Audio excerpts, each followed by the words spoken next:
continue avec Danone. Alors la valeur est très connue pour sa raison d'être. C'est la première entreprise à mission du CAC 40, mais les mauvaises langues disent que les résultats ne suivent pas forcément, les performances en tout cas. Qu'est-ce que ça donne du côté du titre ?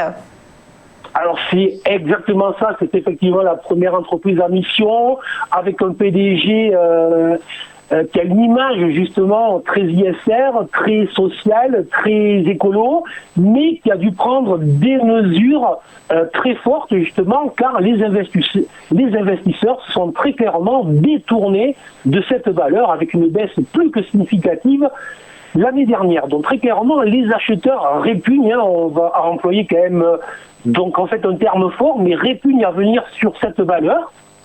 Et c'est une des valeurs qui présente une configuration négative. Mais si on prend un petit peu de recul, et c'est ce que j'ai essayé de faire là, en vous présentant donc un graphique relativement large, et ce graphique est très intéressant, puisqu'en fait, si on regarde, on constate qu'on a eu une phase très impulsive, très baissière, suivie par une phase impulsive donc haussière, où là, on a vu les investisseurs revenir violemment à l'achat sur ce titre, et on va noter que les investisseurs sont revenus violemment à l'achat sur le titre dès la fin octobre, autrement dit, avant l'annonce du vaccin de Pfizer le 9 novembre.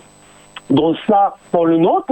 On voit que depuis la mi-novembre, on a une phase de contraction, une phase de latéralisation, une phase d'attente, donc une phase où les investisseurs sont dans l'hésitation après justement ces achats sur une valeur qui était en très forte baisse.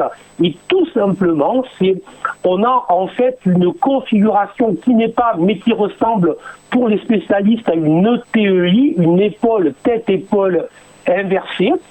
Et tout simplement, on a une résistance oblique en rouge, et que l'on voit très bien sur le graphique. Et si jamais cette résistance oblique en rouge venait à céder, elle est située vers les